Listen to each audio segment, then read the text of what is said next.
Hello बच्चों, आज हम लोग राष्ट्रीय आय का अध्ययन करेंगे। राष्ट्रीय आय की अवधारणा एक बहुत ही विस्तृत एवं बृहद अवधारणा है। बहुत वाइड कॉन्सेप्ट है ये। और राष्ट्रीय आय जो होती है, नेशनल एंड इनकम जो होती है, वो किसी भी देश की आय को बताता है। राष्ट्रीय आय की जो गणना होती है वो बहुत महत्वपूर्ण होती है, क्योंकि वह किसी देश की आर्थिक अवस्था को भी दिखाता है। उसको सुदृढ़ है, कमज़ोर है, किस स्थिति में है, वो भी बताता है। राष्ट्रीय आय की अवधारणा के माध्यम से या राष्ट्रीय आय के लेखांकन के माध्यम से हम लोग बहुत कुछ ज्ञात कर सकते हैं। लेकिन ये सब जानने से पहले हम लोग ये जानना ज़रूरी है कि राष्ट्रीय आय होती क्या है। तो राष्ट्रीय आय किसी भी देश की अर्थव्यवस्था के संदर्भ में अगर हम सोचें तो राष्ट्रीय आय किसी देश की अर्थव्यवस्था के सामान्य निवासियों द्वारा देश के अंतर्गत तथा देश के बाहर के लेखा वर्ष के अंतर्गत उत्पादित होने वाले अंतिम वस्तुओं एवं सेवाओं के क्रय एवं विक्रय के मूल्यों के योग को कहते हैं। National income is the sum of selling price of all the final goods and services produced by the normal resident of the country within and outside the country during an accounting year. राष्ट्रीय आय की जो गणना होती है वो हमेशा एक वित्तीय वर्ष को ध्यान में रखते हुए की जाती है। और वित्तीय वर्ष जो होता है वो 1 अप्रैल से 31 मार्च होता है। और इसके अंतर्गत इस देश के जो सामान्य निवासी हैं वह अपने देश के अंदर में जो व्यापार करते हैं और देश के बाहर के साथ जो व्यापार करते हैं उसके माध्यम से जो उनको आय होती है, उसी आय का योग होता है। अन्य शब्दों में से हम इस प्रकार कह सकते हैं कि किसी भी देश का जो राष्ट्रीय आय है वो उसके अर्थव्यवस्था के सामान्य निवासियों द्वारा किसी लेखा वर्ष के अंतर्गत उसके मजदूरी, किराया, ब्याज तथा लाभ के रूप में अर्जित विभिन्न साधन आय के योग के रूप में भी परिभाषित किया जा सकता है।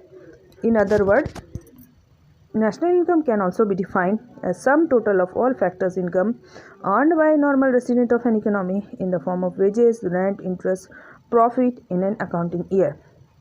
राष्ट्रीय आय क्यों महत्वपूर्ण है? तो राष्ट्रीय आय बहुत कारणों से महत्वपूर्ण है।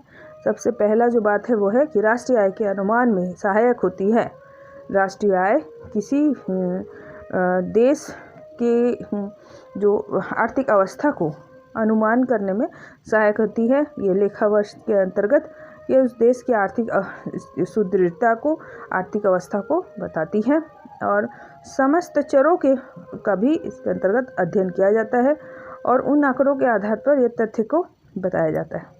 यह उत्पादन क्षेत्रों में उत्पादनों के अनुमान में भी सहायक होती है कि विभिन्न जो उत्पादन क्षेत्र है, जैसे प्राथमिक क्षेत्र, द्वितीयक क्षेत्र या प्राइमरी सेक्टर, सेकेंडरी सेक्टर या टर्शियरी सेक्टर, ये अलग अलग क्षेत्र से उत्पादित होने वाले विभिन्न जो साधन हैं, विभिन्न जो वस्तुएं हैं और सेवाएं हैं, उनकी आर्थिक मूल्यांकन के लिए, मौद्रिक मूल्यांकन के लिए भी यह सहायक होता है। उसके माध्यम से हम वो आसानी से कर सकते हैं। यह इसके अलावे विभिन्न प्रकार के साधनों के आय के भी मूल्यांकन में सहायक होता है। और साधनों की आय क्या होती है, यह सही तरीके से उनको आय मिल रही है या नहीं मिल रही है, उनकी सीमांत उत्पादक क्षमता के अनुसार से उनकी आय मिल रही है कि नहीं मिल रही है, यह भी बताता है। इसके अलावा राष्ट्रीय आय उस किसी भी देश के चक्रीय प्रवाह की गणना में भी सहायक होता है। It is helpful in computation of circular flow of income in an economy. विभिन्न फर्मों, परिवार क्षेत्र, फर्मों, सरकारी क्षेत्र एवं अंतर्राष्ट्रीय बाजार के बीच में जो चक्रीय प्रवाह होता है उसके अंतर्गत किस प्रकार से आय और व्यय का प्रवाह होता है उसको भी समझने में यह सहायक होता है। विभिन्न सिद्धांतों को, सरकार के द्वारा निर्गत विभिन्न नीतियों को, जो गवर्नमेंट के द्वारा फॉर्मुलेटेड पॉलिसीज़ हैं वो कैसी है, वो पॉलिसीज़ क्या है और वो पॉलिसीज़ का इम्प्लीकेशन क्या है, उसको समझने में भी यह सहायक होती है। और तुलनात्मक अध्ययन में भी अगर हम किसी दो देश के बीच में कंपैरेटिव स्टडी करना चाहते हैं, तुलनात्मक अध्ययन करना चाहते हैं किसी दो देश के राष्ट्रीय आय में या किसी दो देश के आर्थिक अवस्था के बारे में तुलनात्मक अध्ययन करना चाहते हैं, तो उस अवस्था में भी यह सहायक होती है।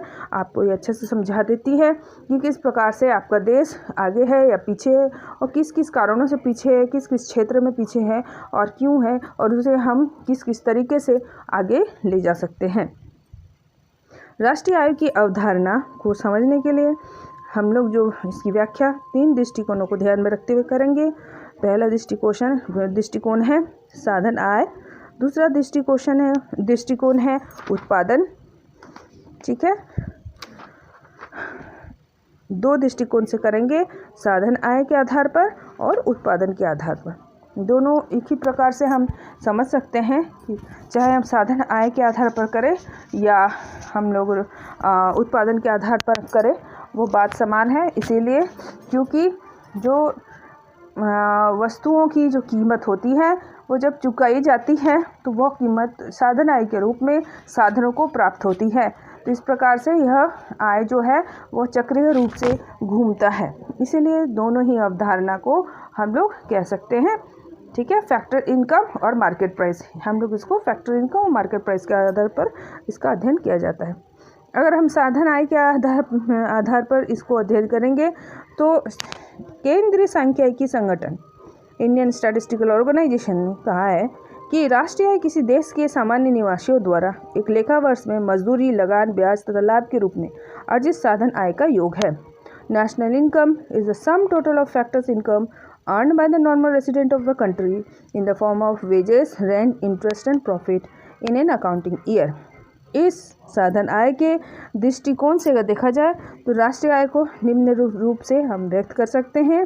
हम लोग समेशन का चिन्ह देंगे और नीचे लिखेंगे आई बराबर 1 और उसके ऊपर लिखेंगे n, जो ये बताता है कि आय जो टर्म है वो 1 से लेकर n तक जाएगा, मतलब साधन आय का यह योग है। ठीक है, आय जो है वो साधन आय के बारे में बता रहा है और जितने भी साधन हैं उनके आयों को योग करेंगे और कितने साधन हैं वो n साधन बताएंगे। मान लेते हैं अगर 4 साधन है, ठीक है, लैंड, लेबर, कैपिटल, ऑर्गेनाइजेशन। ठीक है, पूंजी, श्रमिक और लैंड, लेबर, कैपिटल, ऑर्गेनाइजेशन, पूंजी, श्रमिक और भूमि और साहसी, इनके साधन आय। अब तो होगा यहाँ पर क्या, आई इज इक्वल टू 1 और n हो जाएगा 4, मतलब भूमि का लगान, लेबर का जो है आपका मजदूरी, ठीक है, पूंजी का आपका ब्याज और संस्था का हो जाएगा आपका लाभ। इन सब का योग जो हुआ वही उस देश की राष्ट्रीय आय होगी।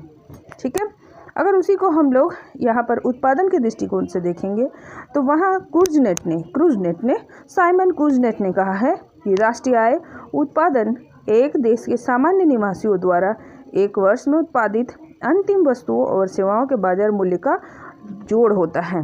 The sum total of market value of final goods and services produced by normal resident of a country in 1 year is version as national product. इसको नेशनल प्रोडक्ट या नेशनल इनकम भी कहते हैं। नेशनल इनकम या राष्ट्रीय आय को राष्ट्रीय उत्पाद भी कहते हैं।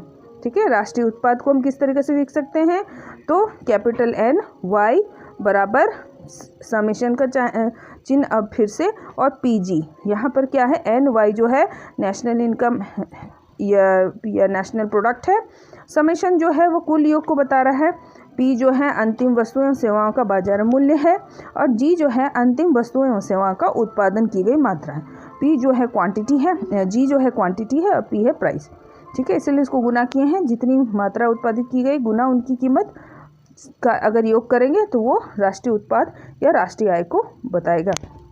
राष्ट्रीय आय को की जो गणना होती है वो जो 2 आधार पर होती, एक चालू कीमत के आधार पर और एक स्थिर कीमत के आधार पर।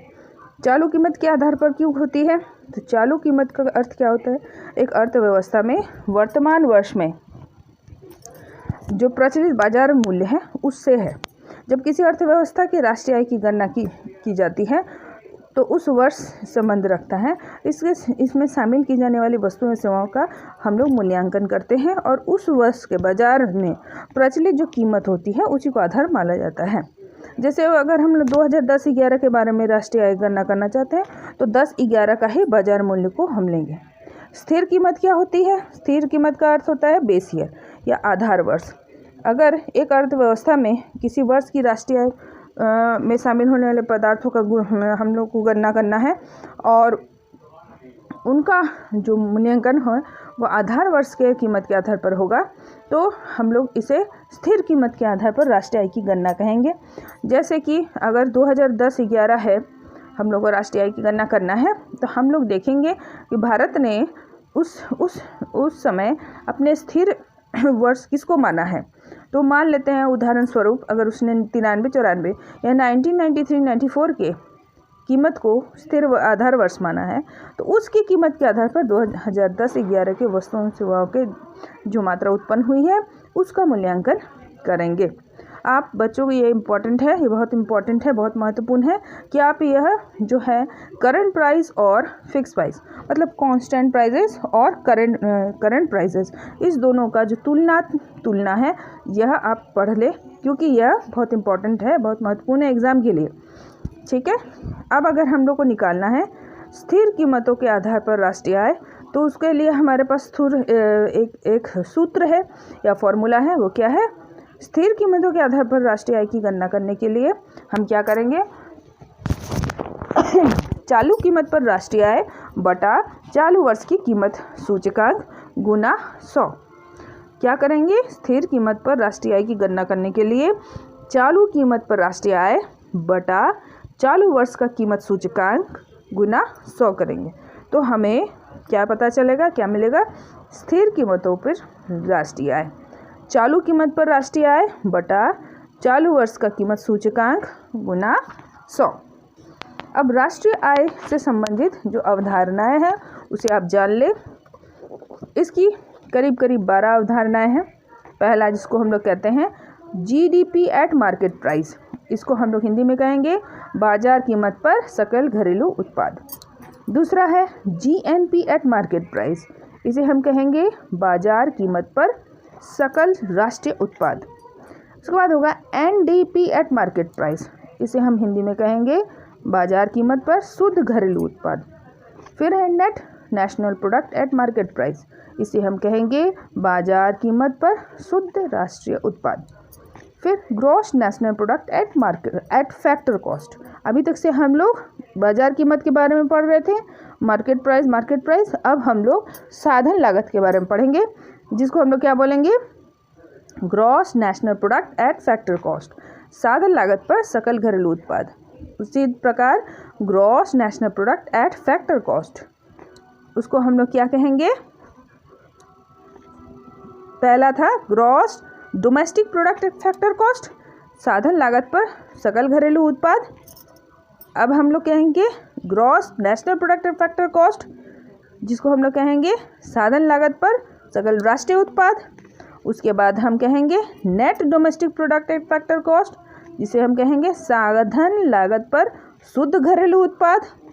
उसके बाद हम कहेंगे net national product at factor cost, जिसको हम कहेंगे साधन लागत पर शुद्ध राष्ट्रीय उत्पाद।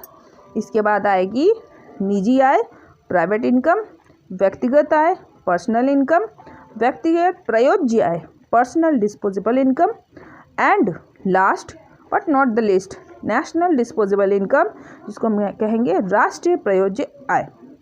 अब आपको इसको हम अच्छे से ये बता दें कि जहाँ डोमेस्टिक है, जहाँ हम लोग घरेलू बात कर रहे हैं, वहाँ हम चाहे बाजार कीमत हो या चाहे हमारा साधन लागत हो, राष्ट्र के जो भौगोलिक क्षेत्र के अंदर उत्पादन होने वाले वस्तुओं सेवाओं के बाजार कीमत का योग होगा, ये डोमेस्टिक वाला, घरेलू वाला। और अगर हम फैक्टर कॉस्ट बोल रहे हैं, ठीक है, तो वो भी होगा डोमेस्टिक भी अगर बोलेंगे। ध्यान रखिएगा, डोमेस्टिक का मतलब जहाँ है, घरेलू का मतलब यही है कि हम उस राष्ट्र के भौगोलिक क्षेत्र के अंदर उत्पादन होने वाले वस्तुओं एवं सेवाओं के बाजार कीमत के बारे में बात कर रहे हैं। उसी तरीके से अगर हम डोमेस्टिक फैक्टर कॉस्ट बोलेंगे, साधन लागत बोलेंगे, तभी भी हम उस भौगोलिक क्षेत्र के अंदर जो साधनों का प्रयोग किया गया उत्पादन के लिए, सेवाओं या वस्तुओं के, उनकी लागत के बारे में बात कर रहे हैं। लेकिन वो जिसकी भी बात कर रहे हैं वो उस देश के भौगोलिक क्षेत्र के अंदर है, ठीक है। पर हम जब नेशनल बात बोलेंगे, नेशनल का मतलब क्या होता है? राष्ट्रीय। जब हम राष्ट्रीय के बारे में बात करेंगे तो उसमें डोमेस्टिक भी आएगा, मतलब घरेलू भी आएगा, घर के अंदर जो उत्पादन हुआ है, देश के अंदर जो भौगोलिक क्षेत्र के अंतर्गत उत्पादन हुआ है, प्लस योग होगा अंतर्राष्ट्रीय बाजार से भी जो उसको आय प्राप्त हुई है।